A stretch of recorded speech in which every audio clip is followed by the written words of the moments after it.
সরকারি চাকরির নতুন অধ্যাদেশ বাতিলের দাবিতে আজও সচিবালয়ে আন্দোলন করেছেন কর্মকর্তা কর্মচারীরা। দাবি মেনে না নিলে কর্মসূচি সারা দেশে ছড়িয়ে দেওয়ার হুঁশিয়ারি দেন তারা। ক্ষোভ প্রকাশ করেন বিশেষ ভাতা বাড়ানোর হার নিয়েও। এদিকে আইন উপদেষ্টা জানান অধ্যাদেশটি খারাপ উদ্দেশ্যে করেনি সরকার, তবে অপব্যবহারের সুযোগ রয়েছে। পুনর্বিবেচনায় কাজ করছে এই সংক্রান্ত কমিটি। কর্মচারীদের আশ্বস্ত করে কেন কর্মচারীদের সাথে এই তামাশা করা হলো? মানুষের জীবন ব্যয় ইতিমধ্যে কত গুণ বৃদ্ধি পেয়েছে।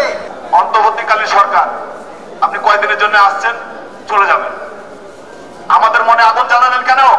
সরকার কোনো অসৎ উদ্দেশ্যে আইনটা করে নাই। এখন অসৎ উদ্দেশ্যে আইন না করা হলেও কোনো কোনো আইনের মধ্যে এমন বিধান থাকতে পারে যেটা এই আইনের যারা সাবজেক্ট তাদের কাছে মনে হতে পারে যে তারা বিড়ম্বনা হয়রানির শিকার হতে পারে। ইনশাআল্লাহ যত তাড়াতাড়ি সম্ভব আমরা একটা রিপোর্ট উপদেষ্টা পরিষদের মিটিংয়ে তুলব। তো আমি আমাদের যারা সরকারি কর্মচারী ভাইরা আছে, ভাইদের কাছে একটু অনুরোধ করব, আপনারা যদি একটু ধৈর্য ধরে কর্মসূচি দেন ভালো।